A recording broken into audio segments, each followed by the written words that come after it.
Ce fut d'abord à peine comme un allègement, une sensation fuyante de légèreté. Puis, tout d'un coup, une suavité dilata sa poitrine. C'était comme une inondation si soudaine que le cœur semblait prêt à se rompre. Ses yeux ne voyaient plus. Alors la joie l'enveloppe, étreignit ses sens, puis tout s'efface. Mais quelque chose d'inconnu lui demeurait, une sensation d'allégresse, une dilatation d'amour. L'ineffable la pénétrait, ne faisait plus qu'un avec elle. Parfois, elle chancelait sous sa violence. Cet amour l'envahissait à flot égal comme une mer qui sans cesse gagne du rivage, ne lui laissait plus rien d'elle-même. Quelque chose en elle se dissolvait délicieusement jusque dans sa propre matière. Elle sentait une profection toute puissante l'enserrer à jamais sans pouvoir s'y soustraire. L'impulsion de la volonté divine chassait sa propre volonté. Elle ne pouvait que lui offrir sa soumission et sa passivité radieuse. Il lui arrivait de connaître un tel délice et une telle crainte que ce délice cessa, qu'elle versait malgré elle des larmes et que la gorge étranglée, elle ne savait plus si elle souffrait ou si elle défaillait de joie. Alors, l'amour qui l'embrassait semblait prêt à rompre les liens de son corps. Elle sentait une douleur si vive qu'elle en gémissait et, en même temps si délicieuse, qu'elle eût voulu ne jamais la voir finir. Qui peut savoir jusqu'où va cette blessure, d'où elle est venue et comment peut s'adoucir un si cruel et délicieux tourment? Consumée de désir, elle ne savait que demander. Elle flottait vraiment dans la durée sans mesure, submergée comme dans une extase furtive de notre pauvre amour mortel par la violence de son émotion. Une intensité qui abolit la conscience que sont les voluptés charnelles à côté de cet envahissement de tout l'être par ce torrent de félicité. Car, toute puissante, la félicité l'enveloppait, s'abattait sur elle, et cette plénitude, à laquelle elle avait en vain essayé d'échapper, la déchirait comme si elle ne pouvait la contenir, lui donnait la sensation d'une flèche traversant son cœur. Elle croyait voir entre les mains d'un ange un long dard qui était d'or et dont la pointe portait un peu de feu, et l'ange lui passait ce dard au travers du cœur.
La présence de Dieu.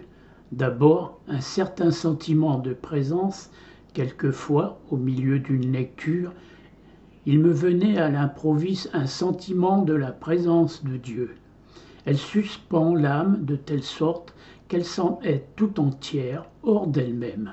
L'âme s'épanouit, le cœur s'attendrit et les larmes viennent, mais ce ne sont là que les prémices de faveurs plus hautes. Le commencement d'oraison. Son amour s'exalte comme se fortifie dans la solitude de nos passions humaines. Il s'alimente perpétuellement de l'élan d'un désir que rien désormais ne distrait, il se nourrit de la contemplation.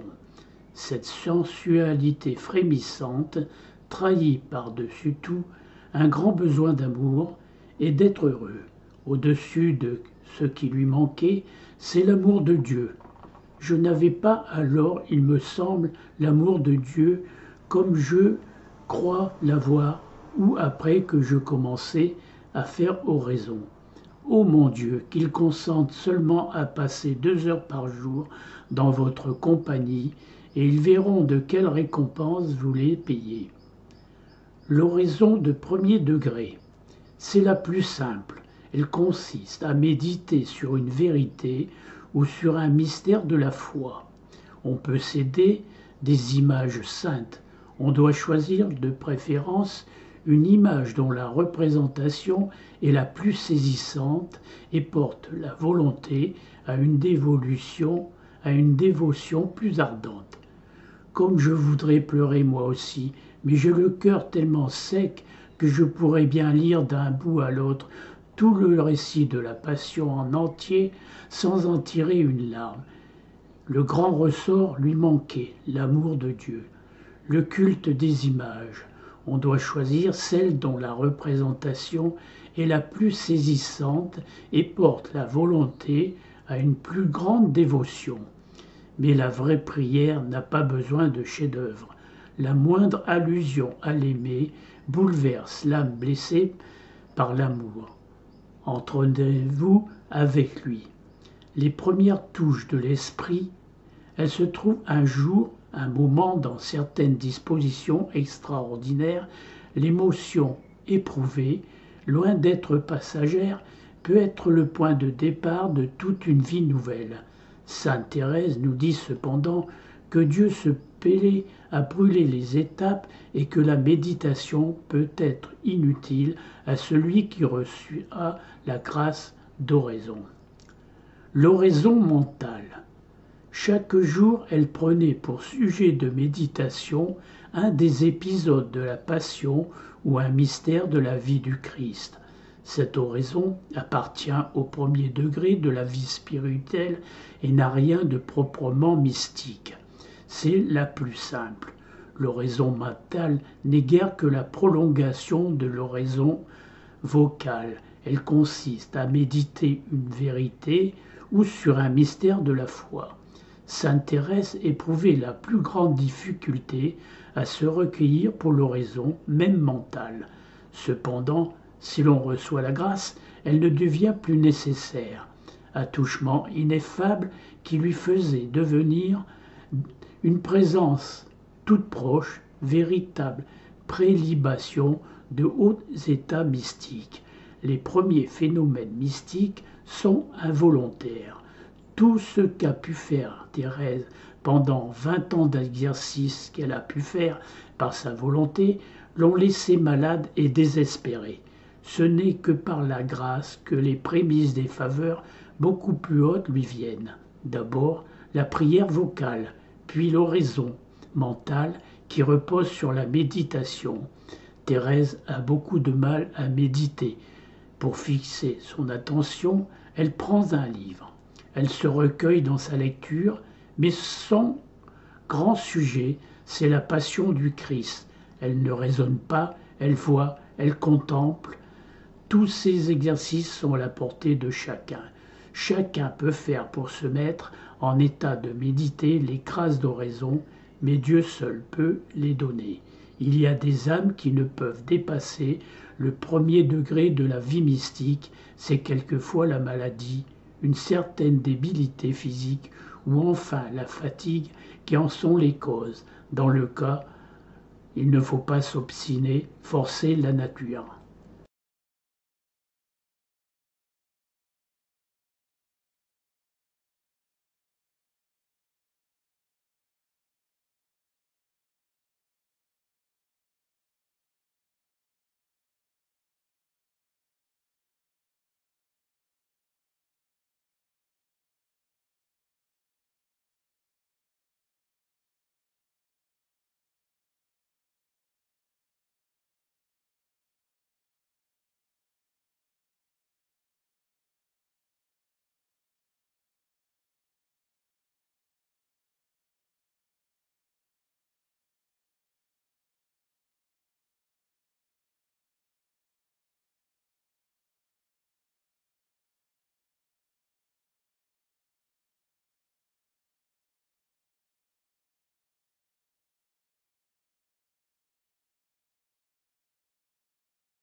C'est la contemplation pure.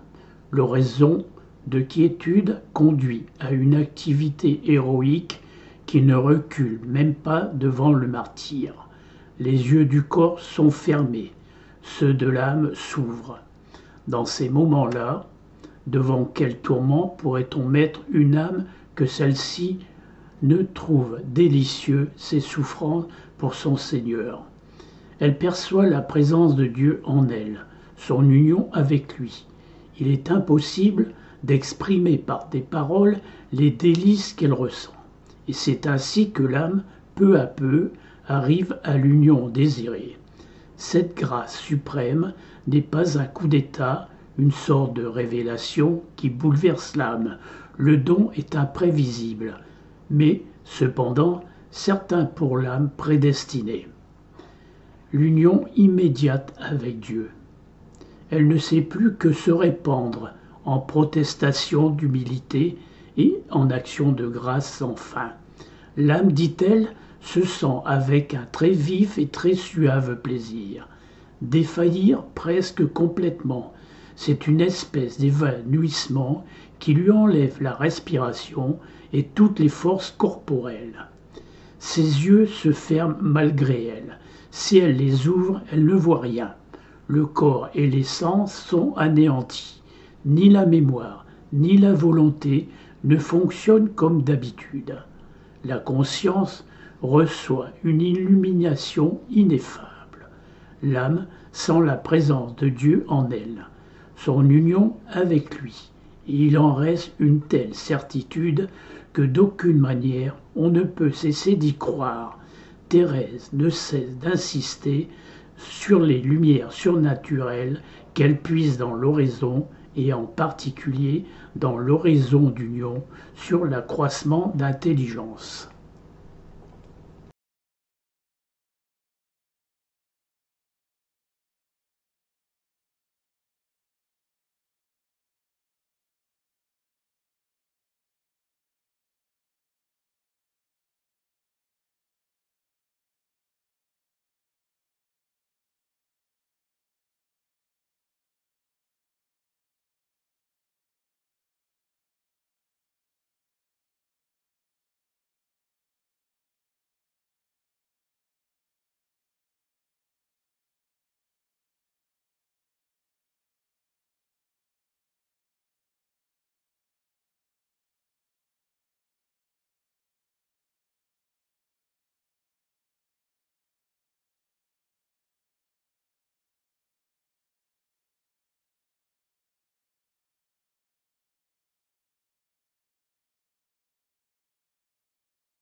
Le Seigneur voulut plusieurs reprises que j'eusse cette vision. Je vis un ange près de moi, du côté gauche, sous une forme corporelle. Il n'était pas grand, plutôt petit, très beau, le visage tellement enflammé qu'il semblait être d'un rang très élevé. Je lui voyais dans les mains un long dard qui était d'or avec la pointe de fer, qui me semblait avoir un peu de feu. Il me parut qu'il me plongeait dans le cœur à plusieurs fois et que ce dard me pénétrait jusqu'aux entrailles. En le retirant, il me sembla qu'il les entraînait avec lui et qu'il me laissait tout embrasé d'un grand amour de Dieu. La douleur était si forte qu'elle me faisait pousser des gémissements. Était la suavité que mettait en moi cette extrême douleur que l'on ne voudrait pas qu'elle fût ôtée et que l'âme ne peut se contenter qu'en Dieu. Le résultat de la blessure faite par la flèche d'or, c'est de la laisser embraser d'un grand amour de Dieu. La douleur qu'elle éprouve est toute spirituelle, bien que le corps en subisse le contre-coup. Le jour où je me trouvais dans cet état, j'étais comme frappé de stupeur. Je n'aurais voulu ni voir, ni parler, mais rester embrasé avec ma peine. Et pourtant cet état n'était que le prélude de grâces encore supérieures, les grands ravissements. Le cœur de la sainte conserve les traces de cette transverbération.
Thérèse avait faim d'amour purement spirituel, amour d'âme où se mêlait un véritable rôle d'apostolat.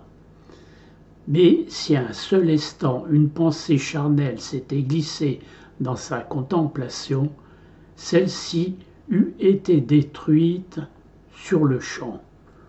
Au début de la vie spirituelle, les mouvements affectifs qui nous portent vers Dieu ne sont pas toujours absolument purs de toute contamination charnelle.